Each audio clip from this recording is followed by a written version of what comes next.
जय श्री श्याम भक्तों। यह कथा एक ऐसे साधारण पति पत्नी की है जो कठिन संघर्षों के बीच अपने बच्चों का पालन पोषण कर रहे हैं। उत्तर भारत के एक छोटे से कस्बे में रमेश और सीमा नाम का एक साधारण दंपति रहता था। घर छोटा था, आमदनी सीमित थी, लेकिन जिम्मेदारियां बहुत बड़ी थीं। रमेश एक निजी फैक्ट्री में काम करता था। सुबह 6 बजे निकलता और रात 9 बजे थकाहारा लौटता। सीमा घर संभालती, बच्चों को पढ़ाती और कभी-कभी सिलाई करके 2 पैसे कमा लेती।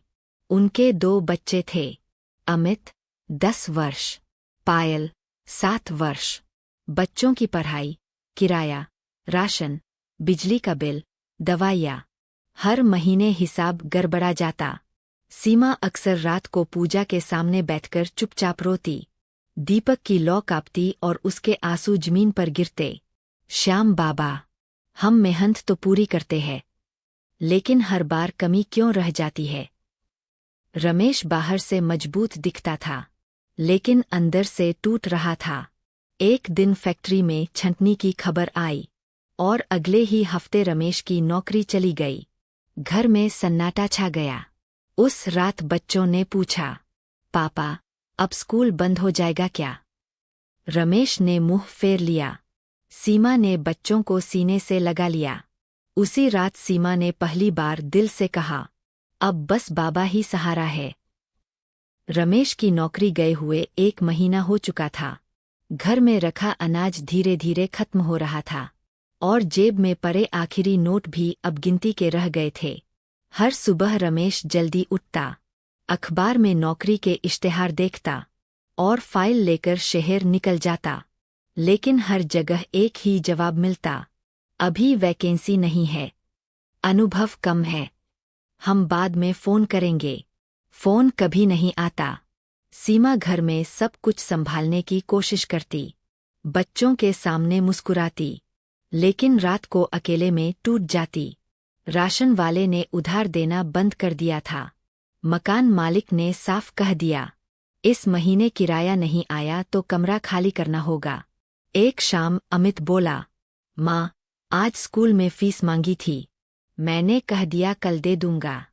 रात को जब माँ बाप सो गए, अमित ने पायल को धीरे से उठाया, चल बाबा से बात करते हैं।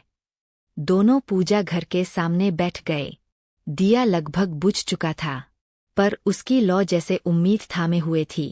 अमित बोला, बाबा, हम बड़े लोग जैसे नहीं बोल सकते, पर हमें बस इतना चाहिए कि पापा फिर से मुस्कुरा दें। पायल ने अपनी छोटी सी चुनरी श्याम बाबा की तस्वीर पर चढ़ा दी। बाबा, अगर आपने हमारी सुनी तो मैं रोज स्कूल जाने से पहले आपको प्रणाम करूंगी। सीमा का सपना। उसी रात सीमा को सपना आया। उसने देखा, एक नीले वस्त्रों में सजे, मोर मुकुट धारण किए एक दिव्य पुरुष खड़े हैं। उनकी आंखों में करुणा थी और मुस्कान में आश्वासन। वे बोले, सीमा, तू चिंता मत कर, तेरा संघर्ष व्यर्थ नहीं जाएगा, बस धैर्य रख। सीमा की नींद खुल गई। दिल जोर जोर से धड़क रहा था। सुबह उसने रमेश से कहा, आज मन बहुत हल्का लग रहा है, लगता है बाबा ने कुछ संकेत दिया है।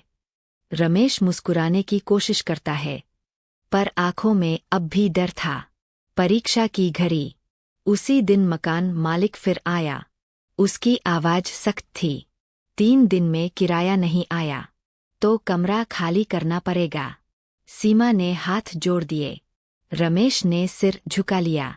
जैसे ही वह दरवाजा बंद हुआ, अमित बोला, पापा, अगर घर चला गया तो बाबा के पास चलेंगे। सब चुप हो गए।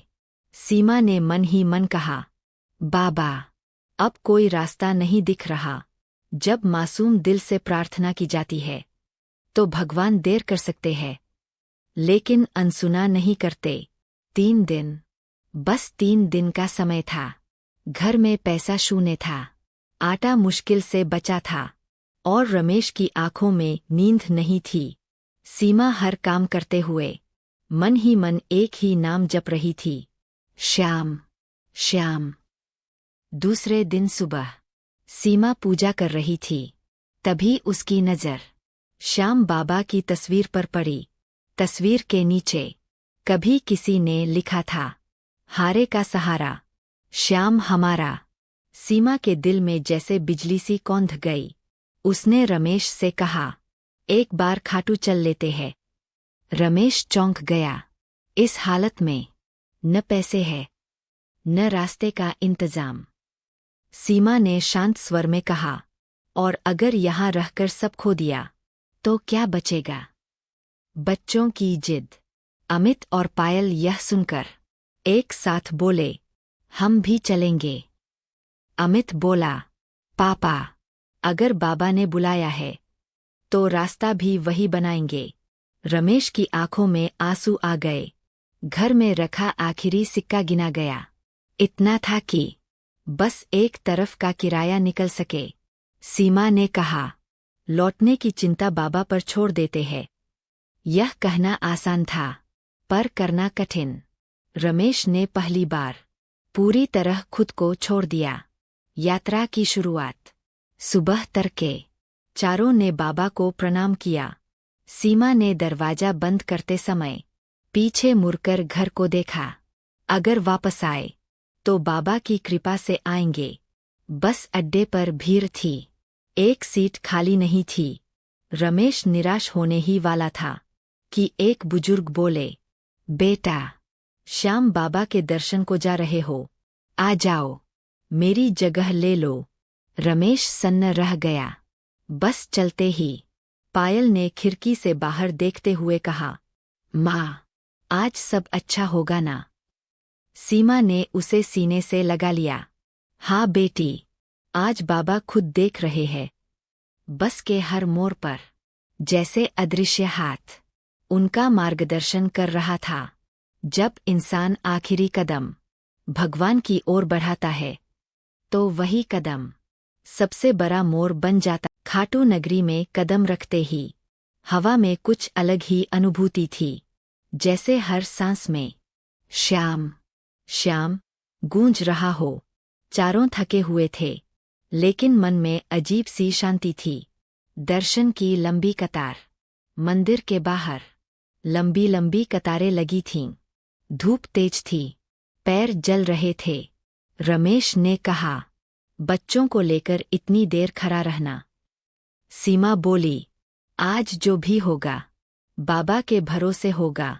पायल ने जमीन से एक फूल उठाया और बोली, माँ, आज यही बाबा को देंगे। घंटों बीत गए, भीड़ कम नहीं हो रही थी। अमित अचानक चक्कर खाकर गिर पड़ा। सीमा घबरा गई। बेटा, बेटा। लोग इकट्ठा हो गए। रमेश की हालत खराब हो गई। आखिरी पुकार। सीमा ने वहीं जमीन पर बैठकर आंखें बंद कर लीं। बाबा, अगर आज भी मेरी परीक्षा है तो ले लो, लेकिन मेरे बच्चों को कुछ मत होने देना। उस पल उसने कोई मांग नहीं की, सिर्फ समर्पण किया। अद्भुत सहायता। भीड़ में से एक सेवक आगे आया। बहन, बच्चे को अंदर ले चलो। रमेश हैरान रह गया। इतनी भीड़ में? सेवक मुस्कुराया। जहां श्याम बुलाते हैं वहां रास्ता अपने आप बन जाता है। अमित को पानी पिलाया गया। कुछ ही देर में उसकी हालत ठीक होने लगी। गर्भगृह के सामने जब चारों श्याम बाबा के सामने खड़े थे, सीमा के आंसू रुक नहीं रहे थे। उसने बस इतना कहा, बाबा, अब कुछ नहीं चाहिए। जो देना है आपकी मर्जी से देना। रमेश ने भी आंखें बंद कर लीं। उस क्षण समय जैसे थम गया। जब इंसान अपनी इच्छाएं छोड़कर ईश्वर की इच्छा को स्वीकार कर लेता है, तभी चमत्कार जन्म लेता है। श्याम बाबा के सामने खड़े होकर सीमा और रमेश दोनों ही खामोशी में डूबे थे। न कोई इच्छा, न कोई शिकायत, बस एक पूर्ण समर्पण। असाधारण अनुभूति। जैसे ही पुजारी ने आरती शुरू की, मंदिर में घंटियों की आवाज गूंज उठी। उसी क्षण सीमा को ऐसा लगा जैसे किसी ने उसके सिर पर हाथ रखा हो। उसका शरीर सिहर उठा, आंखें बंद थीं, लेकिन भीतर उजाला फैलने लगा। बाबा की वाणी अंतरात्मा में उसे स्पष्ट शब्द सुनाई दिए, डर मत बेटी, तेरी लाज रखी जाएगी। जिस संघर्ष को तू अभिशाप समझ रही है वही तेरी पहचान बनेगा। सीमा वही फूट फूट कर रो पड़ी। दर्शन के बाद चारों मंदिर के बाहर बैठे थे। तभी वही बुजुर्ग जिन्होंने बस में जगह दी थी फिर से सामने आ गए। उन्होंने रमेश से पूछा, क्या करते हो बेटा? रमेश ने संक्षेप में सब बता दिया। बुजुर्ग कुछ देर चुप रहे, फिर बोले, कल सुबह मुझसे धर्मशाला के बाहर मिलना। और बिना कुछ और कहे भीड़ में खो गए। रमेश और सीमा एक दूसरे को देखने लगे। ये सब संयोग है या बाबा की लीला? रमेश बोला। सीमा का स्वर स्थिर था। अब जो भी होगा बाबा के आदेश से होगा। उस रात धर्मशाला में सीमा को फिर सपना आया। इस बार श्याम बाबा स्वयं मुस्कुरा रहे थे। उन्होंने कहा, प्रसाद तैयार है, बस श्रद्धा बनाए रखना। सीमा की नींद खुली, हृदय शांति से भरा था। ईश्वर संकेत देता है, लेकिन उन्हें समझने के लिए श्रद्धा की आँख चाहिए। अगली सुबह खाटू नगरी में सूरज कुछ अलग ही चमक लेकर उगा था। सीमा की आँख खुलते ही मन में एक अटूट विश्वास था, आज कुछ बदलने वाला है।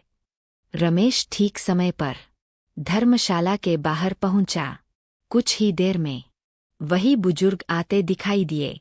साधारण वस्त्र, लेकिन चेहरे पर अद्भुत तेज।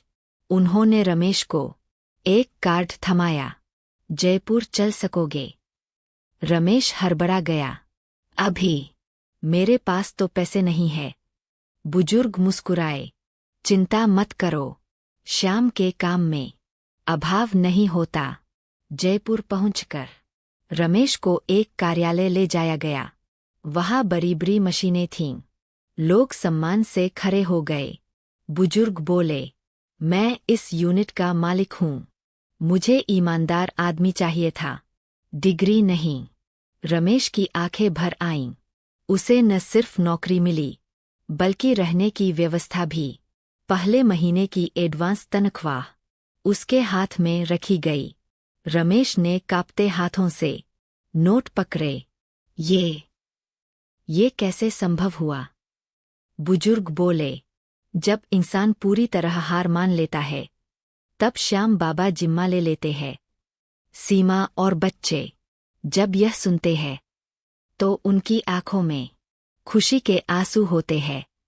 अमित बोला, माँ, बाबा ने सुन ली ना? पायल दौड़कर बोली, मैं रोज प्रणाम करूंगी। जाने से पहले बुजुर्ग ने कहा, आज से हर एक परेशानी प्रसाद समझकर लेना। और वे चले गए, कभी फिर नहीं दिखे। चमत्कार अचानक नहीं होते, वे वर्षों की सहनशीलता का फल होते हैं। आस्था की विजय और जीवन का परिवर्तन। जयपुर आए अब 6 महीने बीत चुके थे। रमेश की जिंदगी पूरी तरह बदल चुकी थी। वह वही इंसान था, लेकिन अब चेहरे पर आत्मविश्वास था, आंखों में शांति थी। किराए का डर नहीं था, राशन की चिंता नहीं थी, और बच्चों की पढ़ाई फिर से पटरी पर थी। सीमा ने एक छोटा सा घर पूजा के दीप से रोशन किया। हर सुबह श्याम बाबा की आरती होती और हर शाम कृतज्ञता के शब्द। सीमा अक्सर कहती, बाबा ने हमें अमीर नहीं बनाया, उन्होंने हमें सक्षम बनाया। अमित अब स्कूल में अच्छा प्रदर्शन करने लगा था। एक दिन उसने कहा, पापा, मैं बड़ा होकर ऐसा आदमी बनना चाहता हूँ जो किसी मजबूर की मदद करे। पायल ने जोर दिया, और मैं बाबा की कहानी सबको सुनाऊंगी। रमेश और सीमा की आंखें नम हो गईं। फिर खाटू की ओर। 1 साल बाद चारों फिर खाटू पहुँचे। इस बार मांगने नहीं, धन्यवाद कहने। सीमा ने बाबा से कहा, आपने हमें वह दिया जो हम मांग भी नहीं पाए थे, हिम्मत। दर्शन के बाद मंदिर के बाहर उन्हें वही बुजुर्ग दिखाई दिए। उन्होंने बस इतना कहा, लाज रखी ना, और आंखों के सामने भीड़ में विलीन हो गए। रमेश समझ गया, यह कोई साधारण इंसान नहीं था। जब पति पत्नी ईमानदारी से संघर्ष करें, बच्चे मासूम आस्था रखें और मनुष्य पूर्ण समर्पण कर दे, तो श्याम बाबा स्वयं मार्ग बन जाते हैं। अगर आज आप भी किसी संघर्ष में हैं, तो याद रखिए, हारे का सहारा